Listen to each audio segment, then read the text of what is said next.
Middle east में छिड़ी जंग को 1 महीना पूरा हो चुका है। 30 दिन के भीषण घमासान के बाद भी कोई नतीजा नहीं निकला और उधर स्ट्रेट ऑफ हॉर्मुज पर ईरानी नकाबबंदी की वजह से दुनिया भर में तेल की कीमतें आग लगा रही हैं। डोनाल्ड ट्रंप पर प्रेशर बढ़ता ही जा रहा है और ऐसे में क्या ट्रंप अब ईरान की जमीन पर अपनी फौज उतारने जा रहे हैं? इसी बीच एक बड़ी खबर आई है। ईरान ने एक बार फिर इजरायल और मिडिल ईस्ट में अमेरिकी ठिकानों पर हमला तेज कर दिया है और थोड़ी देर पहले ईरान ने इजरायल के डिमोना पर बड़ा अटैक किया है। डिमोना दक्षिणी इजरायल के निगेव रेगिस्तान में है, जहां इजरायल की बेहद अहम परमाणु साइट्स हैं। ईरान ने बहरीन, यूएई, कुवैत, सऊदी अरब और इराक में भी अटैक किया है। मिडिल ईस्ट में इन देशों में अमेरिकी बेस को निशाना ईरान की ओर से बनाया जा रहा है। ट्रंप को यह लग रहा था कि ईरान को वो एक ही झटके में घुटनों पर ले आएंगे, लेकिन यहां ईरान के पलटवार ने ट्रंप समेत पूरी दुनिया को हैरान कर दिया। अब ट्रंप के पास 2 ही ऑप्शन है, या तो वो युद्ध से पीछे हट जाएं या फिर वो ग्राउंड फोर्स उतारकर इस जंग को अंजाम तक पहुंचाएं। और अब ये ही लग रहा है कि ट्रंप ने दूसरा ऑप्शन चुना है। मिडिल ईस्ट की जंग का सबसे खूनी राउंड शुरू होने वाला है। अमेरिका का यूएसएस त्रिपोली मिडिल ईस्ट पहुंच चुका है।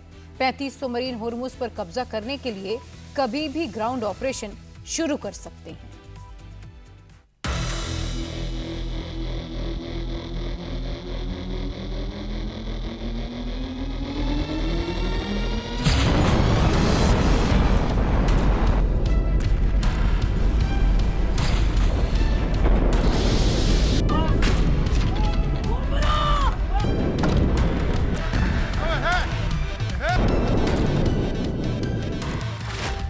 मिडिल ईस्ट में शुरू होने जा रहा है जंग का सबसे खूनी राउंड।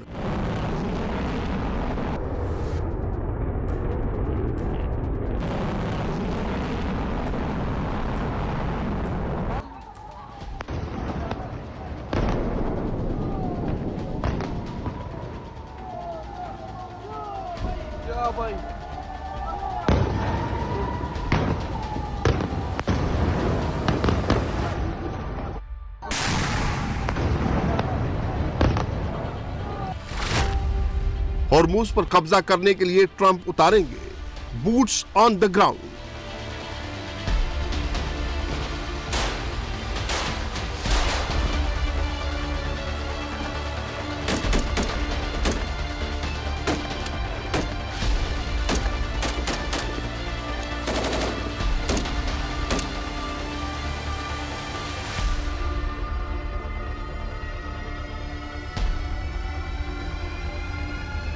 $3500 मरीन के साथ अमेरिकी नेवी का नया वॉरशिप मिडिल ईस्ट पहुंच गया है।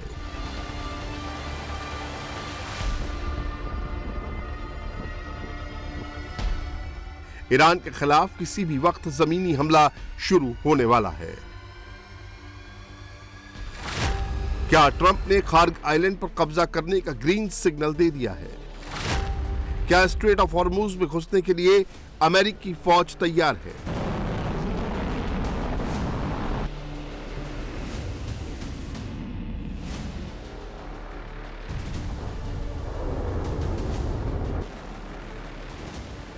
मिडिल ईस्ट में चल रहे महायुद्ध को 1 महीना पूरा हो चुका है, लेकिन युद्ध की आग धीमी पड़ने की बजाय तेज होती जा रही है।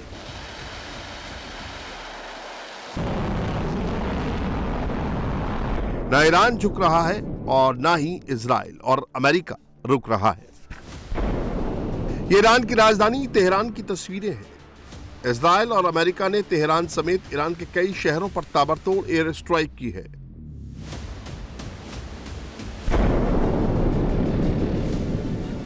B-2 बॉम्बर से तेहरान के पार्चिन परमाणु साइट को भी निशाना बनाया गया है।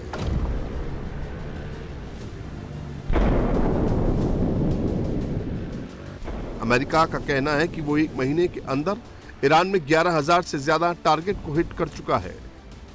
ईरानी नेवी के जहाजों पर बमबारी का ये वीडियो अमेरिकी सेंट्रल कमांड ने जारी किया है।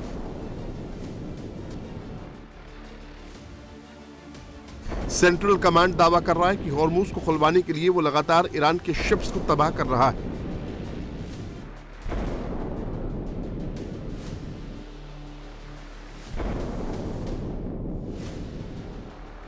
उधर इजराइल भी ईरान पर नॉनस्टॉप बमबारी कर रहा है। इजरायली सेना ईरान के न्यूक्लियर साइट से लेकर उसके पावर प्लांट, स्टील प्लांट समेत सभी क्रिटिकल इंफ्रास्ट्रक्चर को निशाना बना रही है।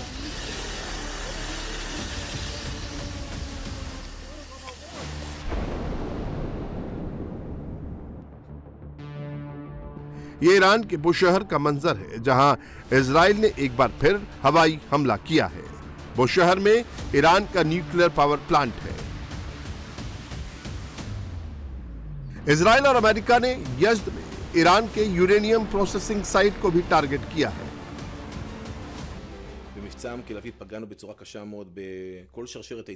ऑपरेशन राइजिंग लाइन में हमने ईरान के परमाणु प्रोडक्शन की पूरी सीरीज पर बहुत कड़ा प्रहार किया है। हमने फैक्ट्रियों में उत्पादन क्षमता, सभी उपकरणों, सेंट्रीफ्यूज और दूसरे हिस्सों को निशाना बनाया है। पूरी प्रोडक्शन सीरीज इफेक्ट हुई है। उसमें देरी आई है, लेकिन वो पूरी तरह नष्ट नहीं हुई है।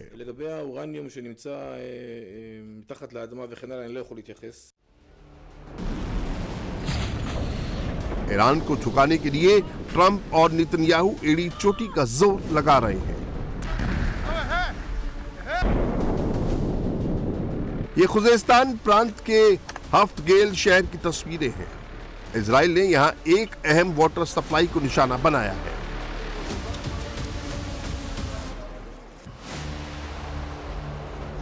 इजरायली सेना तेहरान समेत ईरान के कई रिहायशी इलाकों में भी भयंकर बमबारी कर रही है, लेकिन ईरान झुक नहीं रहा है, बल्कि वो दोगुनी ताकत के साथ अमेरिका और इजराइल पर पलटवार कर रहा है।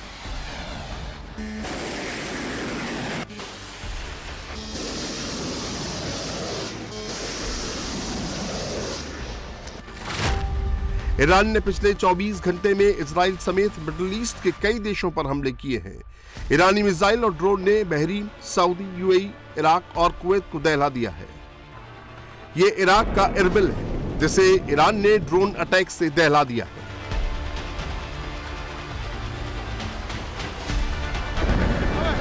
पावर और स्टील प्लांट पर अटैक के बाद ईरान ने इरबिल में अमेरिकी बेस पर भयंकर धावा बोला।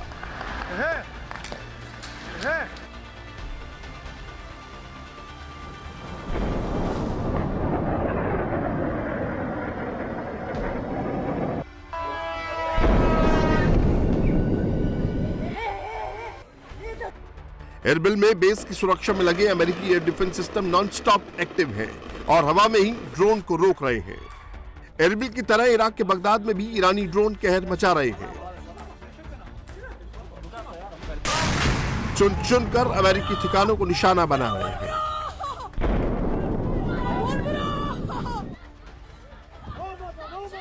ईरानी मिसाइलें दुबई पर भी कहर मचा रही हैं।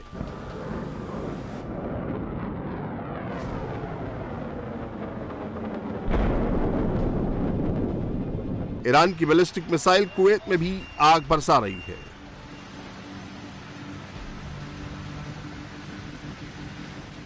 अब इन तस्वीरों को देखिए। ये सऊदी अरब के प्रिंस सुल्तान एयरबेस का मंजर है।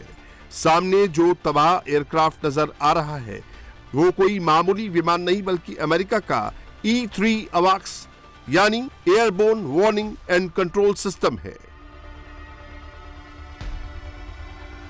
इसे आसमान में उड़ने वाला एडवांस रडार और कमांड सेंटर कहा जाता है। ईरान ने सऊदी बेस पर खड़े अमेरिका के इस बेहद एडवांस एयरक्राफ्ट को मिसाइल मारकर तबाह कर दिया है। सिर्फ यही नहीं, ईरानी अटैक से बहरीन में अमेरिकी 5th फ्लीट का हेडक्वार्टर भी धुआं हो गया है। ईरान के मिसाइल अटैक रुक नहीं रहे हैं। ईरान के ड्रोन हमले कम नहीं हो रहे हैं।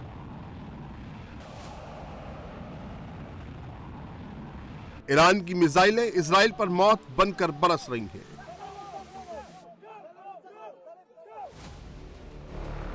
उसकी क्लस्टर वॉरहेड वाली मिसाइलों से तेल अवीव में त्राहिमाम मच गया है।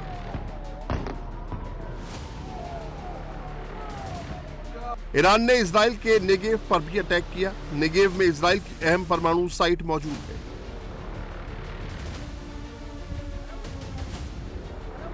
ईरान ने दक्षिण इजराइल के इलियट पर एक के बाद एक कई मिसाइलें दागी।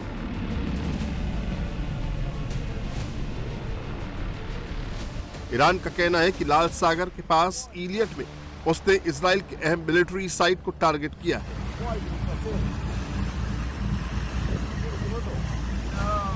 ईरान ने अब युद्ध में नई मिसाइल निकाल ली है। ये ईरान की अल गदीर मिसाइल है, जिसे उसने यज़्द से तेल अवीव की तरह लॉन्च किया है। दिलचस्प बात यह है कि यज़्द के मिसाइल बेस पर अमेरिका और इजराइल कई बार हैवी बॉम्बिंग कर चुके हैं, लेकिन ईरान बार बार उसी जगह से मिसाइल लॉन्च कर रहा है। अमेरिका और इजराइल ईरान के अंडरग्राउंड मिसाइल नेटवर्क को तबाह नहीं कर पा रहे हैं।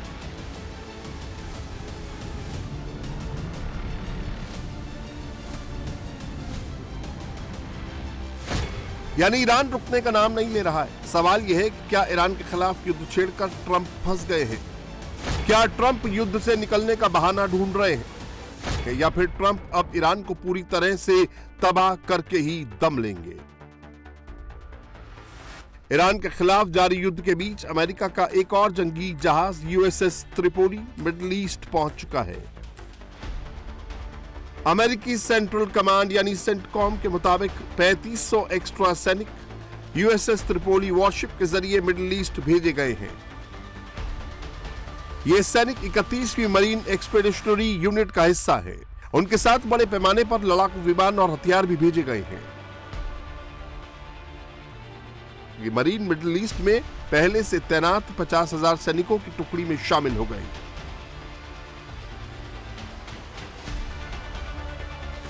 यूएसएस त्रिपोली पर ट्रांसपोर्ट और स्ट्राइकर फाइटर विमानों के साथ साथ एम्फीबियस असॉल्ट और टैक्टिकल साजो सामान भी मौजूद है। इस असॉल्ट शिप पर मौजूद सैनिक जापान में तैनात थे। वो ताइवान के आसपास के इलाके में अभ्यास कर रहे थे।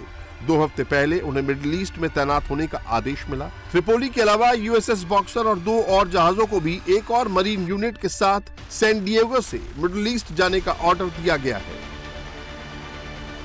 अमेरिकी अखबार वॉशिंगटन पोस्ट के मुताबिक स्ट्रेट ऑफ हॉर्मुज पर कब्जा करने के लिए अमेरिका कई हफ्तों तक ईरान के अंदर जमीनी ऑपरेशन चला सकता है। ये एक लंबा युद्ध होने वाला नहीं है। हमने अपने लक्ष्य साफ साफ बताए हैं। मैं फिर दोहरा रहा हूं, क्योंकि कुछ रिपोर्ट्स देखकर लगता है कि अमेरिका के लक्ष्य स्पष्ट नहीं हैं। लेकिन हमने शुरुआत से ही बिल्कुल साफ कर दिया था कि इस मिशन के मकसद क्या हैं। हम उनके उन कारखानों को नष्ट करेंगे जहां मिसाइलें, रॉकेट्स और ड्रोन्स बनते हैं।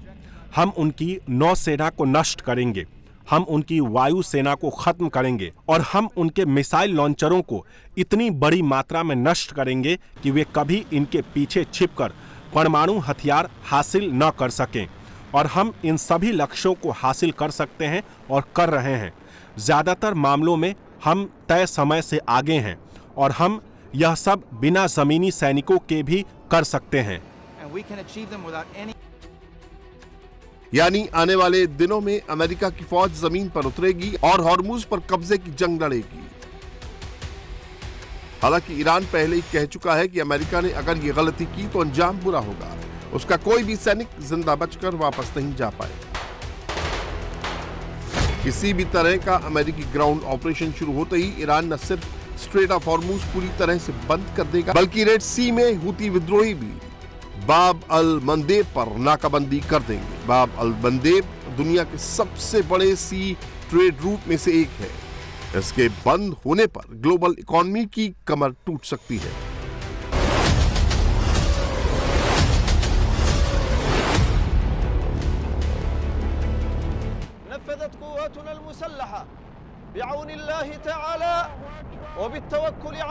अल्लाह की मदद से उस पर भरोसा रखते हुए हमारी सेना ने पवित्र जिहाद की लड़ाई में दूसरा सैन्य अभियान चलाया।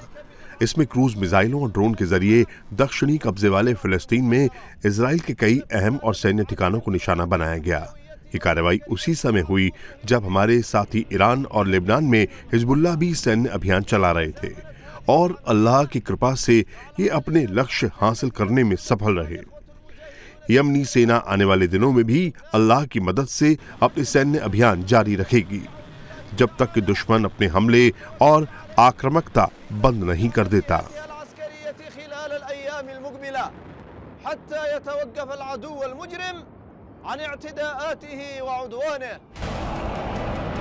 ईरान के समर्थन में हूती विद्रोही जंग में कूद चुके हैं और इजराइल पर मिसाइल हमला कर रहे हैं।